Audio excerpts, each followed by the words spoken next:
relax the abdomen. Even the jaw and the cheeks and the eyes can be soft.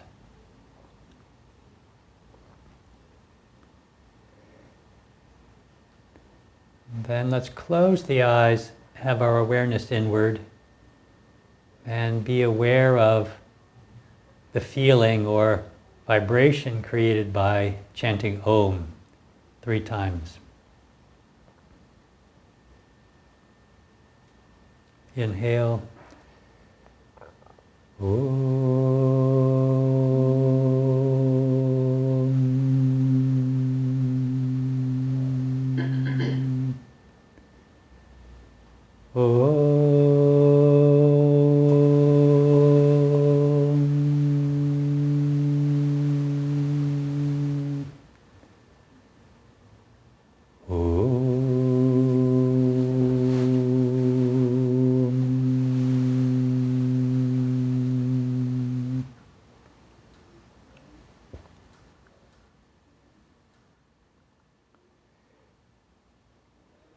And keeping your awareness inward, take a few deep breaths. In whatever way you know, deepen the breath so the exhale is very thorough, gently pulling in the abdomen. And the inhale that follows is filling the lungs all the way.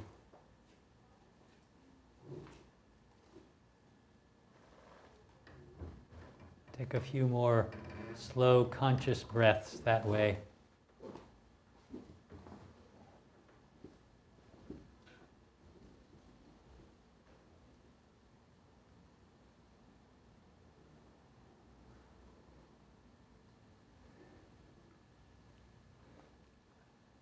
Then let the breath return to normal.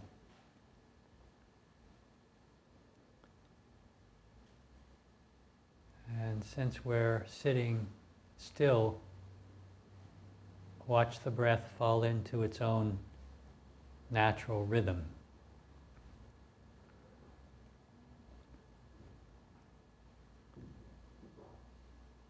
And observe that rhythm.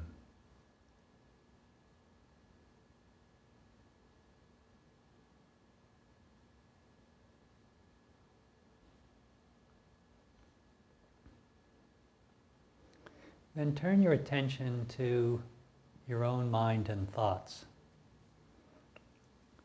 Just for a moment, feel as though you can step back from your thinking and you can watch what thoughts arise.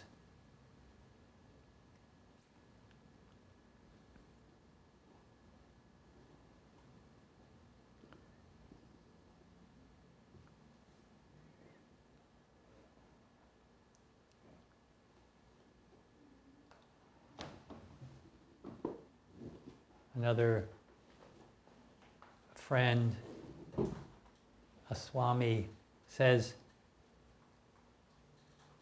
let your thoughts be like guests at your party. Invite them all in. Just open the door and let every thought come that wants to come. But you stand back as the host, greet them, and invite them in. And that's a very, very useful practice that we'll talk more about as we look at this idea of working with our painful emotions and inner conflict. In order to work skillfully with them, we need to cultivate more and more awareness, more and more ability to be present to them, to see what feelings move in our hearts, and to accept them and work with them in healthy ways.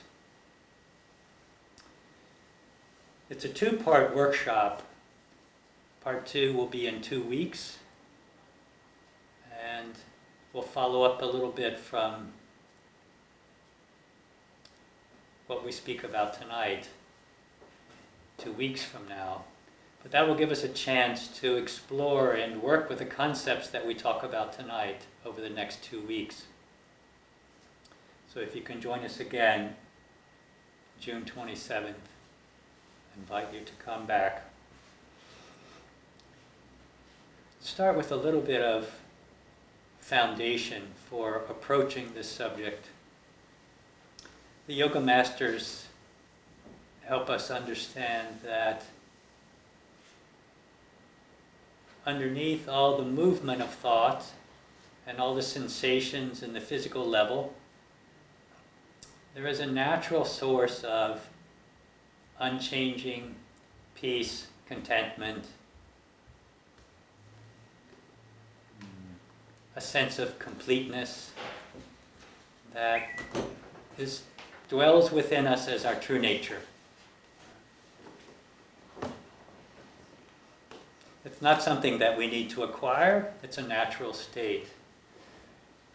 But of course, because we experience our physical and mental levels so fully, they so fully dominate our experience of who we are and how life is, that it's difficult sometimes to be in touch with this more subtle, though profound aspect of our being, the spiritual consciousness that all the yoga masters, and in a way all the religions, talk about.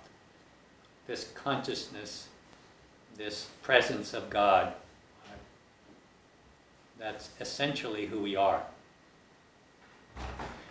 But because we don't experience that, because we're raised in a culture that doesn't see things that way, we build a sense of ourselves based on these prevailing messages of the culture that tell us that as a body-mind, we're all separate from each other. And as separate, we need to acquire and achieve the things that will constitute happiness or success in life. So simply said, feeling like a separate body-mind, a lot of our lives become an effort to acquire the things or achieve the things that feel like they will make for a happy life. Right? Since we don't experience this natural kind of happiness that's already there, we think of doing things, achieving things, acquiring things that will bring that happiness. Right? Arranging things well enough in our lives that we can have a happy life. And that's the understanding that's prevailing in our culture. Right? That if you can acquire these things or achieve these things, that makes for a happy life. And of course, just to be clear, there's nothing wrong with having a wonderful life full of beautiful things. There's nothing wrong with any of those things. The problem is only when we think that our happiness depends on them, and that it's only by acquiring or achieving things, only by controlling the world around us, that we find happiness. That's the mistake. Because if our happiness is based on things that go on around us, then there are things that come and go that we can't actually control. Who among us is able to control things the way we plan, arrange for everything to go as we like? This pandemic is another example of so many things that are out of our control that we never could have imagined, right? That have swept away our normal way of life. Jobs that seemed dependable have been lost. How many hundreds of thousands of people around the world have left this life, passed away from this illness that no one could have imagined even 6 months ago. So as long as there is impermanence, as long as that the body-mind are fragile and dependent on circumstances that are out of our control, there will be change. As long as we depend on keeping things the way we want, making things happen the way we want, we'll suffer. Right?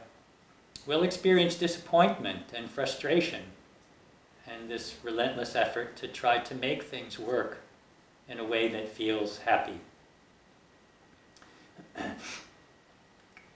Does all this make sense, what I'm saying so far? You can nod your head. And I'll invite you to unmute yourself and ask a question if at any point, or if you're not sure how to unmute yourself, just raise your hand. Because I do want to allow for some exchange in this workshop. So at any point a question, please speak up. So correctly understood, emotions, all forms of emotions, are a natural part of the human experience. Right? Joy, love, awe at the miraculous nature around us, as well as depression, anxiety, grief over the losses that we experience. All these things are a natural part of human life until we find and dwell in a kind of unchanging happiness that's independent of circumstances.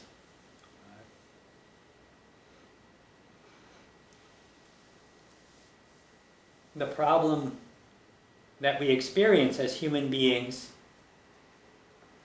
is that there are so many messages in our culture telling us that emotions are a sign of weakness. Even from a spiritual point of view, a kind of defect. They're not seen as something that's wholesome and healthy. And it's easy to fall into a habit of being judgmental and critical about our own emotions. So I've said that emotional pain is something natural, part of human experience. In a way, it's a powerful form of learning.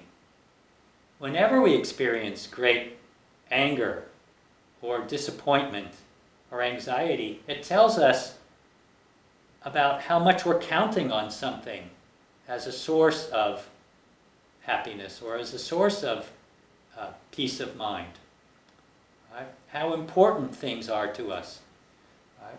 These are important messages for us to look at and to understand, and can be powerful teachers for us on the spiritual path.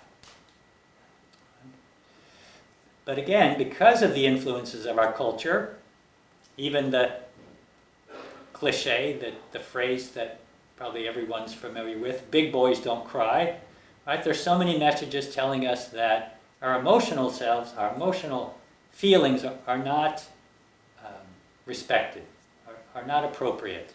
They're something that we need to keep in check and keep out of sight.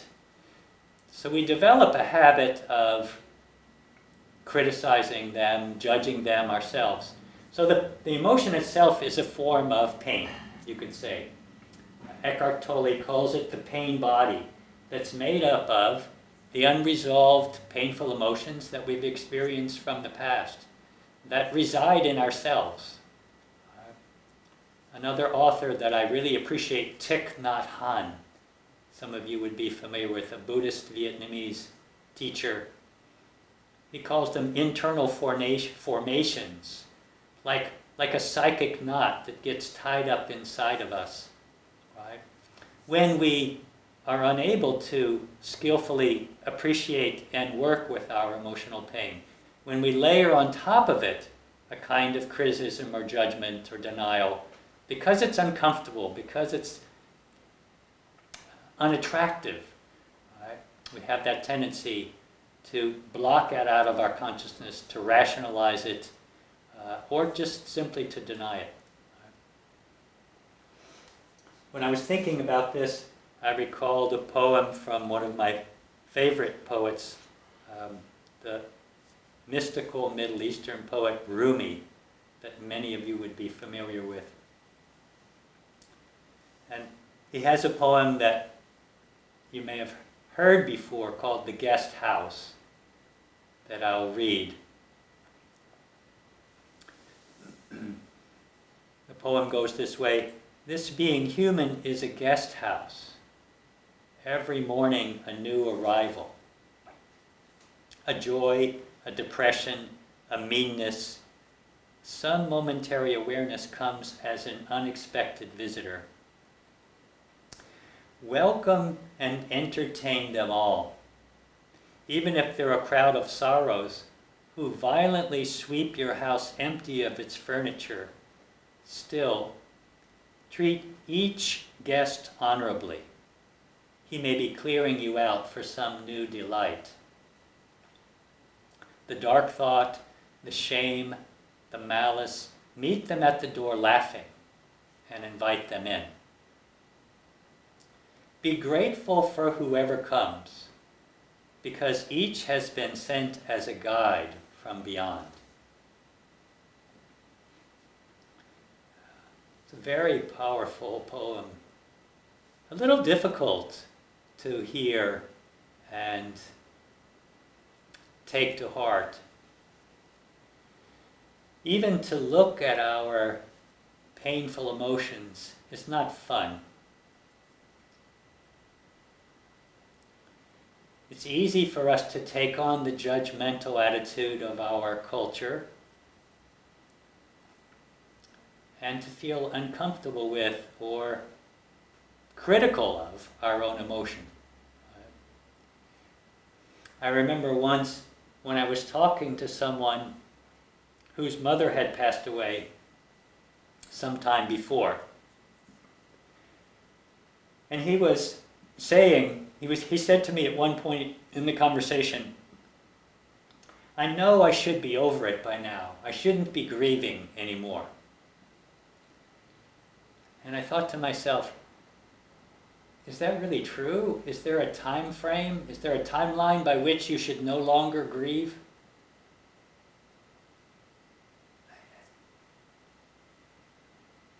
And I think that's an issue. How do we know what's the right amount of time to experience an emotion? How do we know when it should be done? How do we know that we shouldn't have it?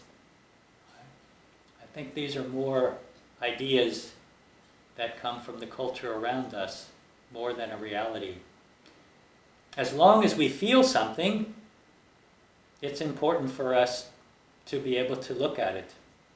Because only by looking at it, only by accepting it, and allowing ourselves to experience those feelings, do we have a chance to resolve them, to bring them to the surface, and to release them from our hearts. An analogy I like to use when I'm thinking about this is physical pain. We know that when we have physical pain, we can relieve the pain with what we call pain relievers or pain killers, right? And that will temporarily take away the pain. But we know that doesn't get to the cause of the pain. It's a temporary relief from it, but it doesn't remove the cause. So in addition to relieving pain, we want to ultimately find the cause. Isn't it so? Right? And if we can't figure out what's the cause of my pain, we even go to someone, we call a doctor, and ask the doctor if they can help us understand the cause and remove the cause. Is it not so? I like having a physical audience right here in front of me so so that we can react, but we'll have to do with some head shaking and things like that. Good, thank you.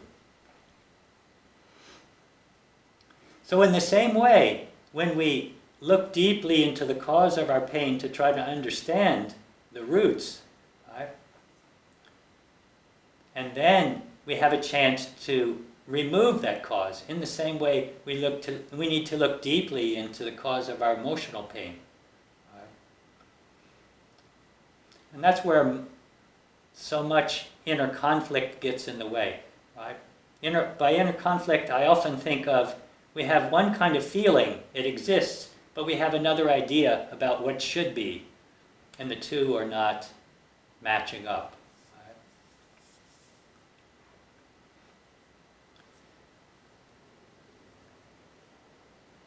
So I'll go through what I would consider a number of steps for working in a healthy way with our emotional issues, right? Especially our emotional pain. Right? And I'll do some of those steps today, and we'll do some guided reflection. And then in 2 weeks, we'll look a little deeper at some of the things that we can learn and the way that we could, what I call, receive the messages of our emotions and make changes based on receiving those messages. But let's start with these steps. And the first step I've kind of talked about already. The first step in my mind is simply developing an ability, an accepting awareness, an ability to accept what's coming up, an ability to look at it and welcome it. And that's why I wanted to practice some mindfulness in the beginning of this workshop. And while I'll suggest that we practice again toward the end of this workshop today, a meditative practice. Because in meditation, we simply stand apart from all the movement of thought and allow it to be. Right? We don't sort through the thoughts that come up. We don't decide or make choices about them. We simply stand apart from them. And we may redirect our attention onto a focal point, like a mantra or the breath, but we don't try to fix the thoughts. Right? We don't try to manipulate them. We let them be what they are. We simply disconnect from them. And there's something healthy about building that ability. It doesn't mean that we deny the thoughts. It simply means that we don't identify ourselves with those thoughts. Meaning that we need not feel that we are the anger or the fear. We need not identify ourselves in a shameful way, in a guilty way with our depression or our anger. Right? We can allow those to be a part of our human experience. That's the beauty of the heart.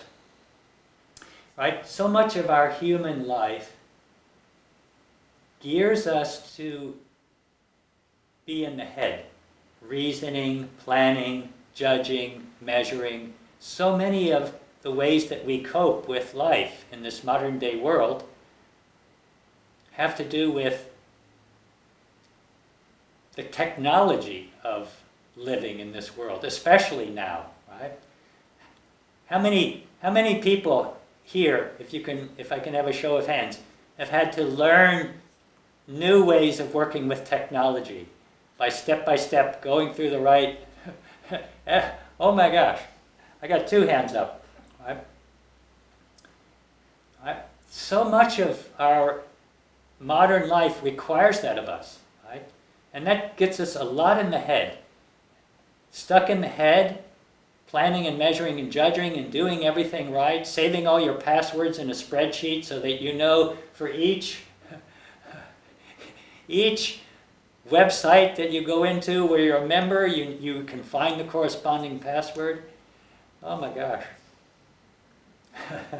I have this Excel spreadsheet now, and I have to scan through to find the password for the banking online and on and on. So stuck in the head, we separate ourselves from the heart. Right? We lose the ability to bring our heart as a presence to ourselves. Right? And that's one of the reasons that yoga emphasizes the practice of hatha yoga, the practice of asana and pranayamas, to bring awareness to the body, to open our hearts to the body as it is. So correctly understood, asana practice is not meant to impose on the body how we'd like it to be so that we can look like the cover of Yoga Journal. Right? so that we can look like the teacher or anybody else. Hatha Yoga asana practiced correctly, right, in harmony with its original purpose, is done as a way of being sensitive to what is. Right? And that's a beautiful foundation for us, for skillfully working with the mind as well. Right? By allowing the heart to lead, to be present, to embrace what is, right? To accept what is. To me, that's the first step, is to accept what's there.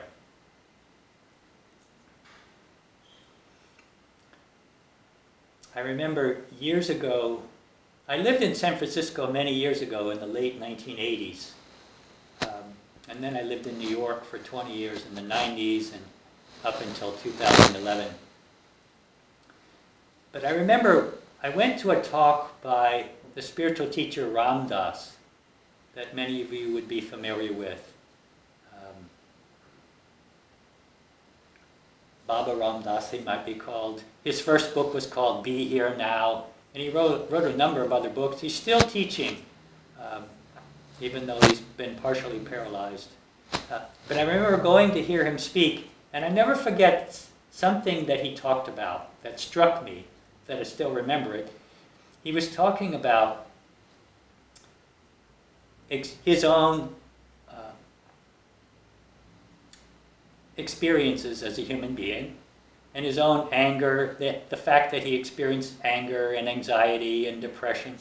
But he said, when I do experience those things, I try to treat them as a friend. And I think to myself, oh, there's anger. Please, come in, have a seat, tell me what you're all about. Right? And that was so striking to me, that instead of feeling ashamed of an emotion that we would consider unspiritual, that he would have that beautiful accepting awareness of it and explore what it had to teach him. That was a big lesson for me, because I think I grew up being ashamed of my unhealthy emotions. Now we come to see there's no such thing as unhealthy emotions. There's no such thing as negative emotions. They're just part of the human experience. So to me, that's a major element of working with our emotions skillfully, is to develop this accepting awareness, to invite them in, to be present to them. And of course, that can be difficult if the emotion is very strong, if it's scary.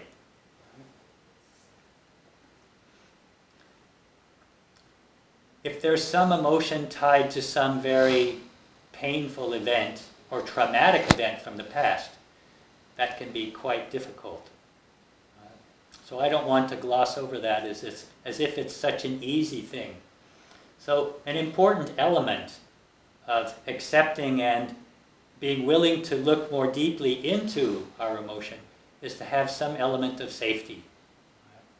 And that's probably why many people, when they're struggling with some emotional difficulty, go to a friend that they really trust, or go to a therapist, right, who's an objective person, who can be present to them with care, who can listen without judging and criticizing. Not everyone has that kind of a presence in their lives that's available to them. But I would suggest that that's an important element of learning to accept and then explore our emotions, is having that element of safety. Have you ever seen how a child, when it's lost its mother, it might almost be crying as someone, a stranger, helps it look for its mother. But once it's in the arms of its mother, then it will cry. Right? Because then it's finally safe to thoroughly feel, to completely express what it's feeling. You know, children are great role models for us when it comes to emotions. They don't have a story about their emotion. Right? They don't have a layer of criticism or self-consciousness on top of the emotion. They just have the emotion. So I guess I'm spending a lot of time talking about this, but I would consider the importance of developing that accepting awareness, and then creating the circumstances that make it feel safe enough in order to look more deeply or experience that emotion. And maybe that's a next step, to actually allow ourselves to experience the feeling itself. As long as we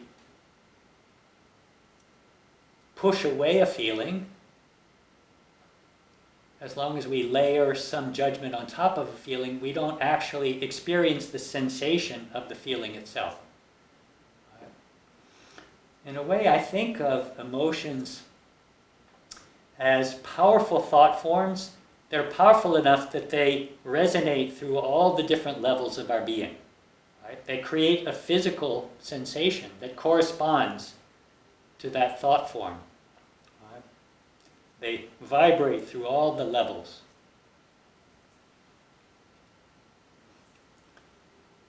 And if we repress in any way that the energy that's generated by that emotion, then it becomes stuck inside of us, right? Tied up inside of us, and it binds up our energy.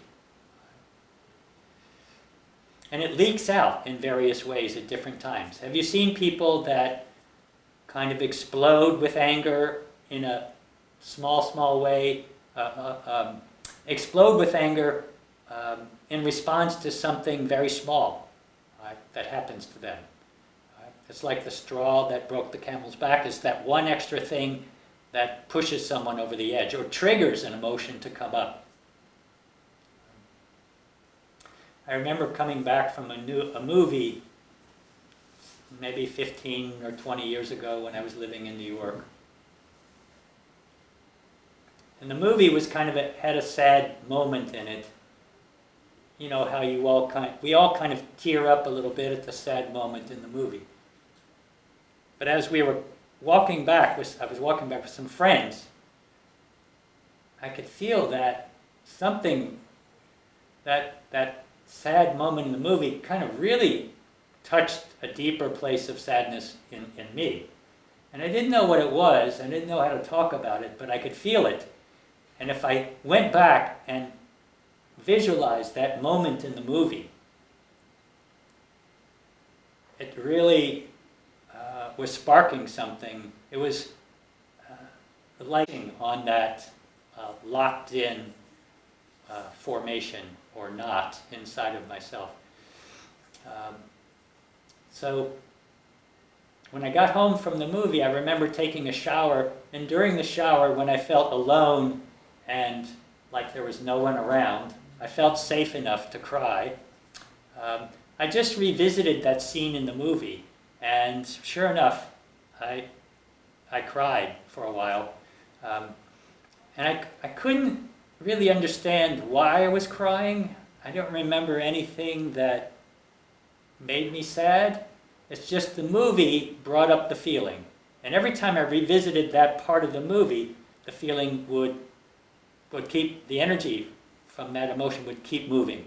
And I cried for quite a while, kind of surprising myself. And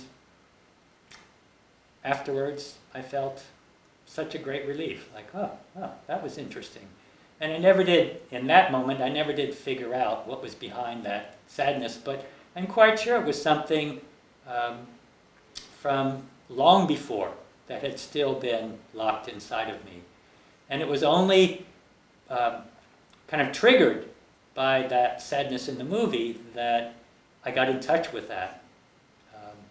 And I think it was only because I was feeling comfortable enough with my emotions that I was able to allow myself to feel it. So that's another step besides developing this habit of accepting the emotions and understanding the importance of them. Another step is allowing ourselves to experience them and finding whatever safety we need in order to allow that feeling to express itself. And by that I don't mean that when we're angry we beat the pillow with our fists.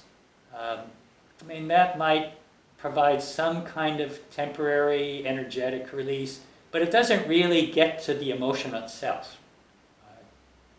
To really get to the emotion itself, we have to allow ourselves to viscerally feel what that emotion is all about, how it expresses. Right? And probably a very good way to do that is to feel the emotion in the physical body. The mind has so many stories about our emotions, judgments, as I've talked about, ideas, rationalizations, why it should or shouldn't be, or even ways of dismissing an emotion by accounting for it in some way rationally. Oh, that was because of that. Right? Just putting some thoughts on top of the emotion to explain it to ourselves. It's very handy when we can explain our emotions to ourselves rather than actually feel them. But it's simply another way of avoiding them. Some emotion that's still wrapped up inside of us needs to express, it needs to move. That energy needs to move. And the body is a beautiful way to be in touch with it. As the body doesn't have a story or a judgment, it simply is. It feels what it feels.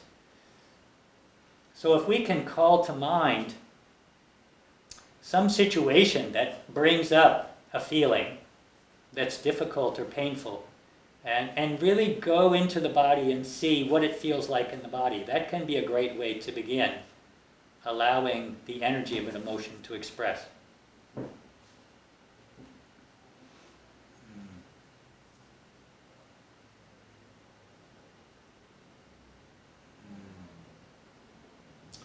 I can give another example, also from my life in New York.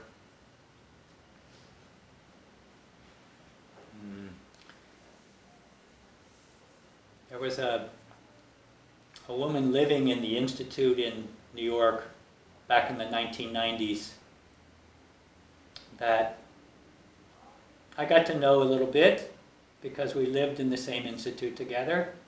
And at one point, in the midst of a number of different interactions that we had, she said to me, "I can see that you're lying to me about this situation." And I was surprised because I wasn't lying. I was surprised that she came to that conclusion. She didn't seem to be asking me. She was clear that I was lying. And while I can put a spin on the truth as well as anyone, in this particular situation I wasn't lying. And I tried to explain myself to her. And she said, "No, you're just making up more lies to cover up your first lie." So I felt righteously indignant, maybe mildly angry, and I could see no reason to continue to talk to her about that situation. And I kind of walked away in a huff. Can you picture my huff? Like, well. And I went back to my desk, supposedly to work, but in the back of my mind as I was trying to work, I was kind of stewing this, or simmering in this kind of low-grade anger, irritation, indignation that she could think that way unfairly about me, be judging me like that. And I was thinking of her as the cause of my, I don't know, I was thinking of her as the problem. This person, why was she doing this? Why was she thinking that way? And kind of directing my disapproval, my irritation at her. And my teacher, Swami Ramananda, used to say, when you direct your judgment at someone else, and he would put his finger this way, right? Then there's one finger pointing at them, and there's three fingers pointing at you. Right? You point one finger at somebody else, there's three pointed at you. And there's a witness. So, as I sat there for a while, kind of feeling that low-grade anger, I finally realized, okay, I need to look at what's happening here. I need to look within myself. So I stopped thinking about her and just looked within myself to try to understand what was happening. And I thought to myself, okay, I need to see why I'm angry. And pretty quickly I could see that beneath the anger I was actually hurt. More than I was angry. I was actually hurt. As long as I stayed in the mode of like blaming her as a bad person for judging me unfairly, I felt the anger. Right? That was mostly about her. But as soon as I just got in touch with myself, I could see that beneath that anger, beneath that sort of layer on top of the hurt that I placed, was this feeling of being offended, of being hurt in the heart. Like, oh, she thinks that way of me. Right? She doesn't trust me. She thinks I'm lying. I was sad to have someone thinking that way about me. So that was an important lesson for me also. It wasn't a terrible situation. It wasn't a traumatic event, right? As so many emotional difficulties can be. So it was a small enough thing that in a short time I kind of understood that what was underneath the anger was hurt. And even if I looked into the hurt, I could begin to understand where it came from. That really what gave rise to the hurt was my desire, my hope, my expectation that she would trust me. I'm trying to be a fair-minded, trustworthy person, and she couldn't see me that way, and that hurt my feelings.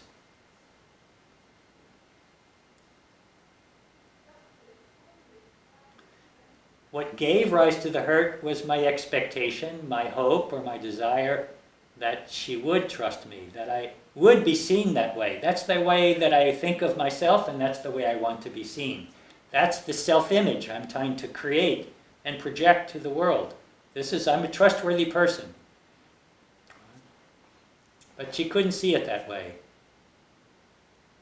And ultimately, I had to learn that I can't base the way I feel on the way that she thinks about me.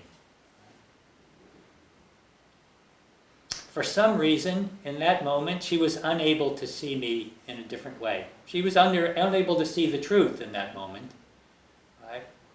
For some reason of her own. Right? And maybe in part 2 I'll talk about that a little bit, because I learned more about her in the future.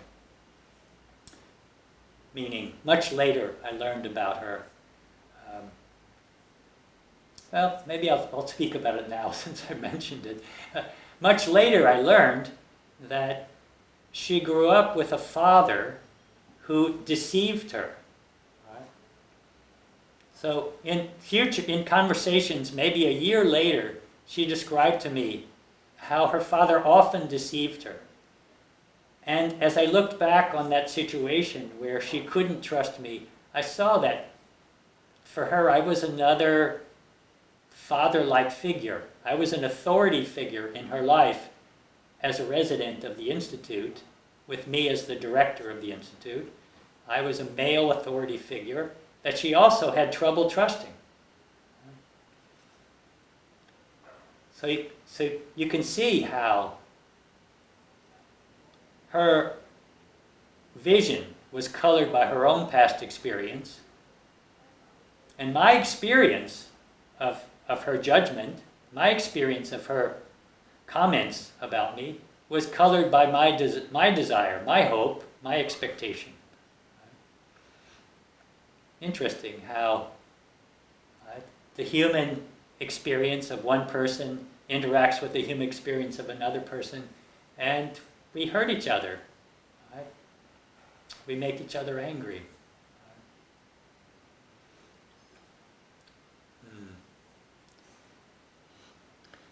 So all this to say that it's important that we allow ourselves, that we know this is part of the human experience, and this is how we learn and grow as human beings, and that we allow ourselves to be present to what we're feeling, and to allow that energy to move.